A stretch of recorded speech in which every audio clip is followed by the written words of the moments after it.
سورۃ النازعات کی آیت نمبر 27 الحمدللہ وکفی وسلام علی عبادہ الذین اصطفی خصوصا علی سید الرسل وخاتم الانبیاء وعلى آلہ واصحابہ الاتقیاء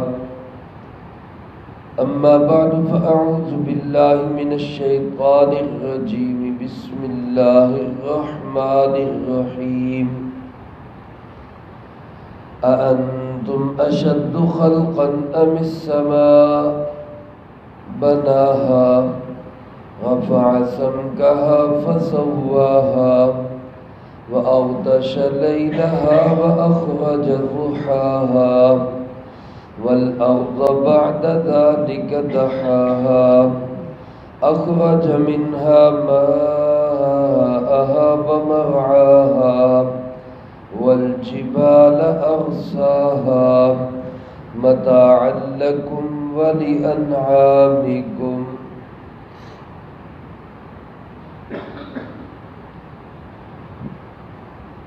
ان آیات مبارکہ میں اللہ رب العالمین نے مرنے کے بعد دوبارہ اٹھائے جانے کو اپنی قدرت کے مختلف دلائل سے ثابت کیا ہے. الحمدللہ ہمارا ایمان ہے کہ انسان مر کے ختم نہیں ہوتا، بلکہ مرنے کے بعد ایک نئی زندگی شروع ہو جاتی ہے. اور پھر ایک دن آئے گا جب اللہ پاک سب کو اٹھائیں گے، سب مرے ہوئے زندہ ہوں گے، قیامت برپا ہوگی اور اللہ رب العالمین انصاف فرمائیں گے. مالک یوم الدین، انصاف کا مالک. اس دن وہ دودھ کا دودھ اور پانی کا پانی سب الگ کرے گا. اللہ پاک مجھے آپ کو اسی ایمان پہ زندگی نصیب فرمائے اور اسی ایمان پہ موت نصیب فرمائے. بہت سارے لوگ میرے عزیز دوستو اس زمانے میں بھی آج بھی ایسے ہیں جن کو مرنے کے بعد دوبارہ زندگی سمجھ ہی نہیں آتی. وہ قیامت کا منکر ہیں، آخرت کے منکر ہیں، مرنے کے بعد دوبارہ جی اٹھنے کو تسلیم نہیں کرتے.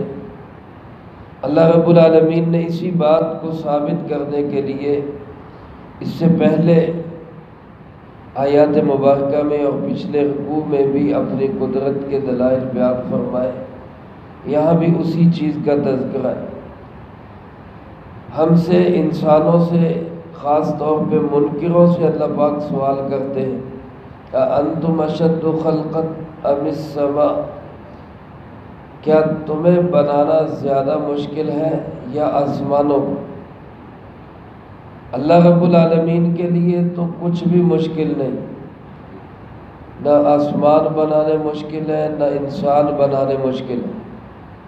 اللہ رب العالمین تو قادر مطلق ہے، ہر کام اس کے ارادہ کن کا نام ہے. اللہ رب العالمین نے چاہنا ہے اور کہنا ہے ہو جا تو وہ ہو جاتا ہے. آسمان، زمین، پہاڑ، مخلوق سب کچھ پیدا کرنا اللہ رب العالمین کے لیے کچھ بھی مشکل نہیں. لیکن اللہ پاک نے انسانوں سے سوال کیا، انسانوں کی سوچ کے مطابق، تمہاری سوچ کے مطابق تمہیں بنانا زیادہ مشکل ہے یا آسمانوں کو بنانا زیادہ مشکل ہے؟ تو ظاہر سی بات ہے، انسان تو ایک 4-5 فٹ کا، 6 فٹ کا ایک مخلوق ہے، چھوٹی سی. آسمان تو بہت بڑے ہیں. اللہ پاک فرماتے ہیں جب تمہارے ذہن کے مطابق آسمانوں کو بنانا زیادہ مشکل ہے تو بناہا، اللہ نے تو آسمان بھی بنا دیے. تو جو اللہ آسمانوں کو بنا سکتا ہے، جو اللہ ان کو بغیر سہارے کے کھڑا کر سکتا ہے، بغیر کسی رسی اور زنجیر کے جن کو فضا کے اندر معلق کر سکتا ہے، آسمانوں کو تھاما ہوا کس نے ہے؟ اللہ رب العالمین نے۔ تو جو یہ سب بنا سکتا ہے وہ مرے ہوئے انسانوں کو دوبارہ زندہ بھی کر سکتا ہے۔ ہمیں بنا اس اللہ نے ان آسمانوں کو بنایا، اور صرف بنایا نہیں بلکہ فرمایا رفع سمکہا فسواہا، ان کی بلندی کو بہت اونچا رکھا اور ان کو برابر بھی کیا۔ سمک کہتے سطح کو، جس کو ہم اپنی زبان میں کرسی بھی کہہ دیتے ہیں، مکان کی کرسی اونچی رکھنی۔ اللہ رب العالمین نے بھی آسمانوں کی اس بلندی کو بہت بلند کیا، اتنا بلند کیا کہ انسان کی پہنچ سے بھی باہر ہے۔ اور اتنی بلندی پہ جا کے بھی یہ نہیں کہ آسمان کی چھت کوئی ایسی بن گئی کہ جو ان بیلنس ہے، جو کہیں سے اونچی ہے، کہیں سے نیچی ہے، کہیں سے خراب ہے، کہیں سے صحیح ہے۔ ساری کی ساری اس چھت کو فسواہا، بالکل لیول پہ رکھا، برابر بنایا، اس میں کوئی اونچ نیچ نہیں ہے، کوئی اس میں کمزوری اور دراڑ نہیں، کہیں پہ اللہ رب العالمین کی بنائی ہوئی اس چھت میں کوئی نقص اور کمی نہیں۔ ہمیں جس اللہ نے یہ آسمان بنائے، بلند کیے، ان کو صحیح بنایا، اس اللہ کے لیے مرے ہوئے انسانوں کو دوبارہ زندہ کرنا بھی کوئی مشکل نہیں۔ پھر فرمایا وَأَغْطَشَ لَيْلَهَا وَأَخْرَجَ ضُحَاهَا، اس کی رات کو ڈھانپ دیا اور اس کی دوپہر کو نکال دیا۔ رات ایسی ہوتی کہ جیسے کسی چیز کو کور کر دیا جاتا ہے، چھپا دیا جاتا ہے، شٹ ڈاؤن ہو جاتا ہے، اور جب دن آتا ہے تو اس کی ایک زبردست روشنی ہوتی۔ یہ دن اور رات کا نظام جس کو ہم ہر انسان مشاہدہ کر سکتا ہے اور کر رہا ہے۔ ابھی رات کا اندھیرا تھا، ابھی آہستہ آہستہ روشنی ہو رہی۔ اس اندھیرے کو روشنی میں بدلنے والا کون ہے؟ اللہ رب العالمین۔ اب انسان سارے زور لگا لیں، سارے انسان مل جائیں اور اس بات کی کوشش کریں کہ یہ اندھیرا ختم نہ ہو، تو کیا یہ انسان کر سکیں گے؟ اور یا انسان زور لگائیں کہ اندھیرا آئے ہی نہ، ہمیشہ اجالا رہے، کیا یہ انسان کر سکتے؟ رات کو دن میں بدلنے والا اور دن کو رات میں بدلنے والا کون ہے؟ اللہ ہے۔ تو جو اللہ یہ رات دن کا انقلاب برپا کر سکتا ہے، وہ مرے ہوئے انسانوں کو بھی دوبارہ زندہ کر سکتا ہے۔ پھر تیسری چیز فرمایا وَالْأَرْضَ بَعْدَ ذَلِكَ دَحَاهَا، آسمانوں کے بعد پھر اللہ نے زمین کو بچھایا۔ یہ زمین، اس کے اندر اونچ نیچ، اس کے اندر پہاڑ، اس کے اندر دریا، اس کے اندر چشمے، اس میں ندی نالے، اس میں غلہ اناج پھل پھول، یہ سب کچھ بنانے والا کون ہے؟ اللہ رب العالمین۔ تو جو اللہ اس زمین کو بنا سکتا ہے، کیسی زمین ہے؟ نرم اتنی کہ ایک ننھی سی کومپل، سوئی جتنی، بیج کا سے نکلنے والی ایک شاخ، وہ زمین کا سینہ چیر کر باہر نکل آتی، اور سخت اتنی ہے کہ اس پہ سینکڑوں منزلوں کی بلڈنگیں کھڑی کر دو، زمین اس کا وزن بھی اٹھا لیتی۔ اس زمین کو بچھانے والا اللہ رب العالمین، وہ مرے ہوئے انسانوں کو بھی دوبارہ زندہ کر سکتا ہے۔ یہاں اس صورت مبارکہ میں اللہ پاک نے فرمایا وَالْأَرْضَ بَعْدَ ذَلِكَ، آسمانوں کے بعد زمین کو بچھایا۔ جبکہ سورۃ حامیم السجدہ، وہاں پہ جو تذکرہ ہے اس سے معلوم ہوتا ہے کہ زمین پہلے بنی، آسمان بعد میں بنے۔ تو علماء فرماتے ہیں کہ یہ کوئی تضاد نہیں ہے۔ زمین کا خام مٹیریل، زمین کا مادہ اللہ پاک نے آسمانوں سے پہلے پیدا کیا، پھر آسمانوں کو بنایا اور پوری تفصیل کے ساتھ ستارے، سورج، چاند سب اس کے اندر رکھ دیے۔ اس کے بعد زمین کی ساری تفصیلات بعد میں بنائی۔ تو یعنی یہ کائنات اس ترتیب سے بنی ہے کہ خام مٹیریل پہلے زمین کا تیار ہوا، پھر اس کے بعد آسمان اور آسمان کی چیزیں بنی، پھر اس کے بعد زمین کی ساری تیاری کی گئی۔ اس لحاظ سے یہ بات درست ہے کہ زمین کو آسمانوں کے بعد بچھایا گیا۔ تو بہرحال مقصد یہ ہے کہ جو اللہ زمین کو، اس میں پیدا ہونے والی مختلف چیزوں کو بنا سکتا ہے، وہ اللہ مرے ہوئے انسانوں کو بھی دوبارہ زندہ کر سکتا ہے۔ پھر اگلی چیز فرمایا اخرج منہا ماءہا ومرعاہا، اسی زمین سے نکالا اس نے اس کے پانی کو اور اس کے چارے کو۔ زمین سے پانی کون پیدا کر رہا ہے؟ اللہ رب العالمین۔ سورۃ ملک کی آخری آیت میں اللہ پاک ہم سے سوال کرتے ہیں قل ان اصبح ماؤکم غورا فمن یأتیکم بماء معین، اگر تم صبح اٹھو اور تمہارا پانی گہرائی میں چلا جائے، اس کو کہتے نہیں پانی اتر گیا، موٹر پمپ چھوڑ گئی پانی، نل کا پانی نہیں اٹھا رہا، پانی گہرائی میں چلا جائے، اللہ پاک سوال کرتے ہیں بتاؤ ذرا فمن یأتیکم بماء معین، کون تمہارے پاس صاف ستھرا پانی لائے گا؟ کوئی ہے اللہ کے سوا؟ تو زمین سے پانی نکالنے والا بھی کون ہے؟ اللہ رب العالمین۔ اس زمین میں پانی کے خزانے سٹور کر کے کس نے رکھے؟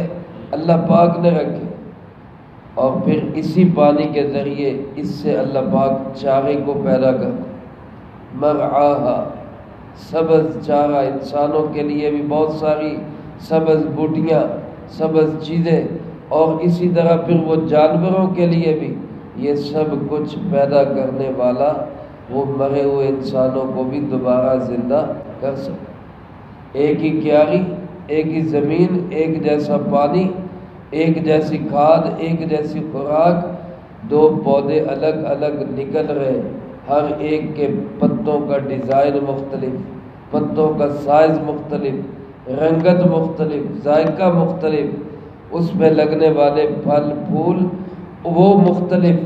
یہ ایک پانی، ایک زمین سے مختلف چیزیں پیدا کرنے والا کون ہے؟ اللہ۔ اور جو یہ کر سکتا ہے وہ مرے ہوئے انسانوں کو بھی دوبارہ زندہ کر سکتا۔ پھر فرمایا والجبال ارساہا، اس اللہ نے اس زمین کے اوپر پہاڑوں کو گاڑ دیا۔ ارساہا، جب جہاز لنگر انداز ہوتا ہے، بندرگاہ پہ جا کے رکتا ہے، تو جہاز کو روکنے کے لیے جو کیل ٹھونکے جاتے ہیں یا رسے باندھے جاتے ہیں، اس کو کہا جاتا ہے ارساہا، جہاز کو ٹکا دیا گیا۔ یہ زمین اللہ نے پانی پہ بچھائی۔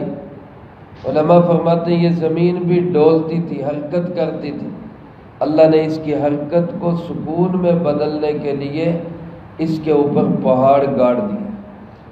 دوسری جگہ سورۃ نبا میں اللہ پاک نے پہاڑوں کو کیل فرمایا، اللہ نے پہاڑوں کو زمین کی کیل بنا دی۔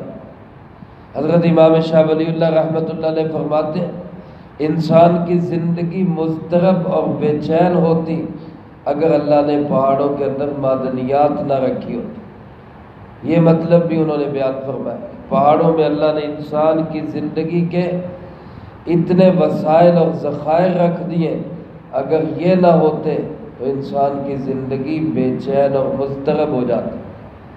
آج ہم ذرا اندازہ کریں، ایک گیس کی نعمت جو اللہ پاک نے پاکستان والوں کو عطا کی ہے، پہاڑوں سے سوئی کے مقام سے یہ گیس نکل رہی، اس لیے اس کو سوئی گیس کہا جاتا ہے، اور اس کے بے پناہ ذخائر اور خزانے اللہ رب العالمین نے پہاڑوں کے اندر رکھے۔ اس کے علاوہ کتنی چیزیں، تو یہ چیزیں نہ ہوتی تو پہاڑ اگر یہ معدنیات اپنے اندر نہ لیے ہوئے ہوتے تو انسان کی زندگی مضطرب اور بے چین اور پریشان ہوتی۔ تو ان پہاڑوں کو بنانے والا، سنبھالنے والا، ان کو گاڑنے والا کون ہے؟ اللہ۔ جو اللہ یہ سب کر سکتا ہے وہ مرے ہوئے انسانوں کو بھی دوبارہ زندہ۔